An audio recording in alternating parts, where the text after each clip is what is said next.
A casa dele foi fuzilada por um esquadrão em um atentado brutal. Mas o que realmente tirou a vida do maior ícone do reggae foi uma simples escolha. Uma decisão tomada por pura fé. Nesse vídeo, você vai descobrir o segredo fatal que Bob Marley levou para o túmulo e entender a guerra silenciosa que ele travou longe dos holofotes que quase ninguém conhece.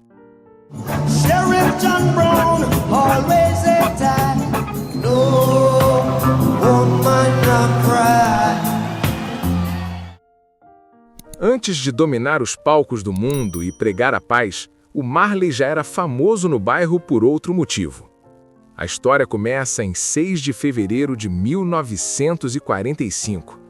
Robert Nesta Marley nasce no interior da Jamaica. O pai dele, Novel, era um capitão do exército inglês de quase 60 anos. A mãe, Cedella, uma jovem jamaicana de 18 anos. Seu pai simplesmente sumiu no mundo, abandonando a mãe grávida.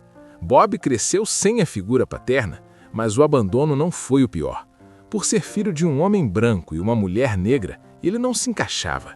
Na província de St. Anne, ele era chamado pejorativamente de garoto vermelho. Sofria preconceito dos dois lados.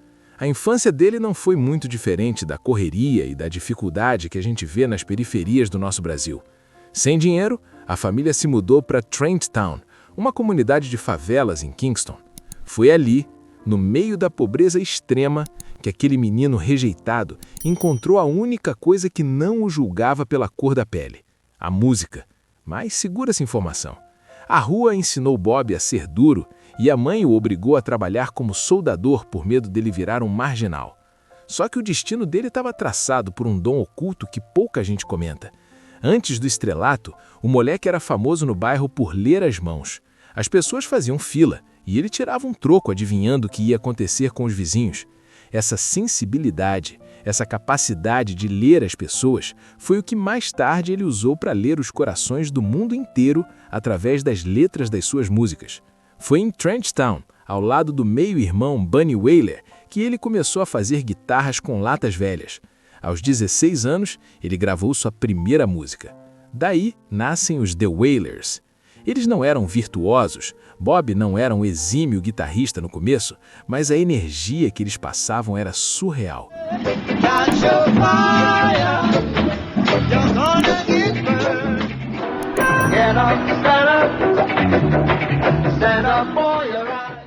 Aos poucos, o ritmo ska se misturou com a alma jamaicana e o mundo começou a prestar atenção.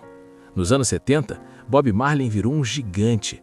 Ele adotou o Rastafari como filosofia de vida. Não comia carne, não bebia álcool, deixou os dreadlocks crescerem e via a maconha não como sexo, drogas e rock and roll, mas como uma ferramenta de conexão espiritual. Era um momento de silêncio e criação. Mas com o sucesso absurdo, veio o peso de ser uma voz influente em um país politicamente dividido e violento.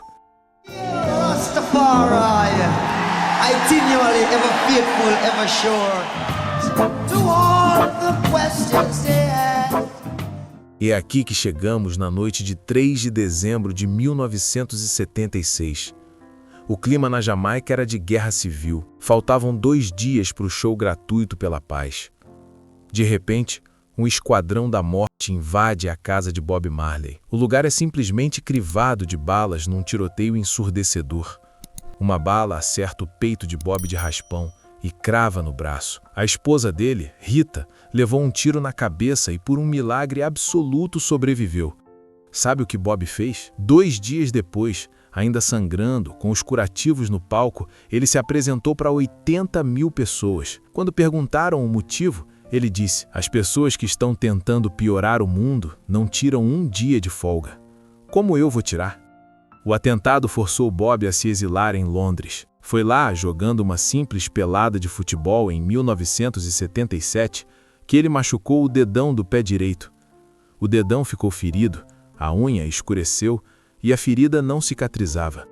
Parecia uma bobeira, um machucado de jogo, mas aquela lesão que não sarava acabou revelando o inimigo silencioso que já estava ali. 3 anos depois, o diagnóstico esmagador: um câncer de pele agressivo escondido debaixo da unha. Os médicos foram diretos. Bob, precisamos amputar o seu dedo agora para salvar sua vida. E aqui está o ponto de virada dramático e de cortar o coração. A religião Rastafari prega que o corpo deve permanecer inteiro, sem amputações.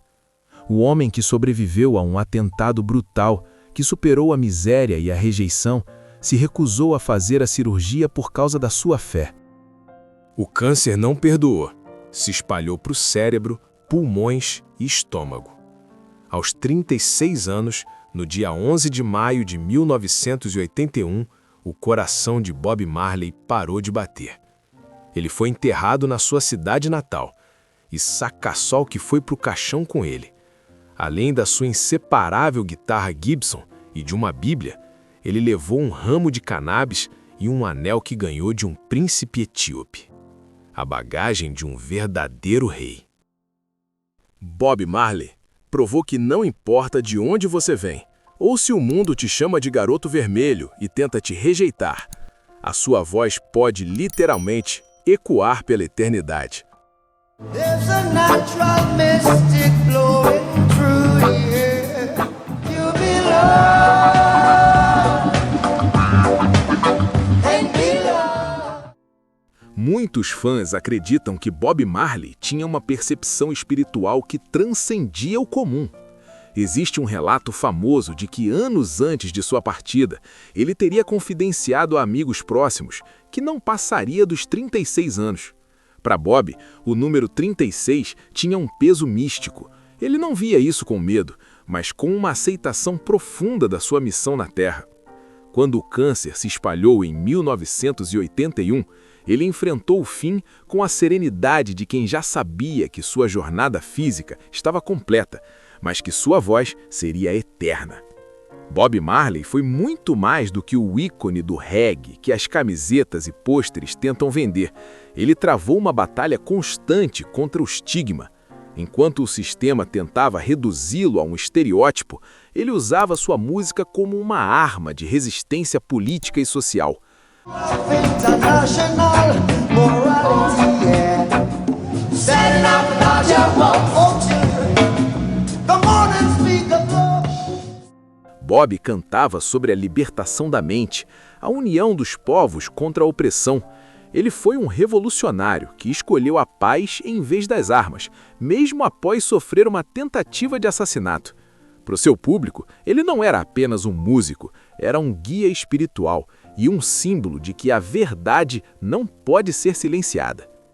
Quando a notícia da morte de Bob Marley se espalhou em 11 de maio de 1981, o sentimento não foi apenas de tristeza, foi de um vazio coletivo. Na Jamaica, o país entrou em luto oficial. O funeral teve honras de Estado e reuniu milhares de pessoas que cantavam suas músicas em meio às lágrimas. Mas o impacto cruzou oceanos. Da África à Europa, as pessoas sentiram que tinham perdido um porta-voz da esperança. O que mais marcou foi a sensação de que, embora o homem tivesse partido, a mensagem se tornou imparável. Até hoje, o silêncio que se seguiu à sua morte é enchido por gerações que descobrem em suas letras um refúgio para as dores do mundo. Se essa história mexeu com você e você gosta de descobrir a verdade por trás das lendas que a gente acha que conhece, não vá embora. Clica neste vídeo que está aparecendo aqui na tela, onde eu conto os segredos obscuros de outra estrela gigante que a mídia tentou esconder. Curta e compartilhe o vídeo para outras pessoas saberem estes detalhes da história de Bob Marley. Até o próximo vídeo.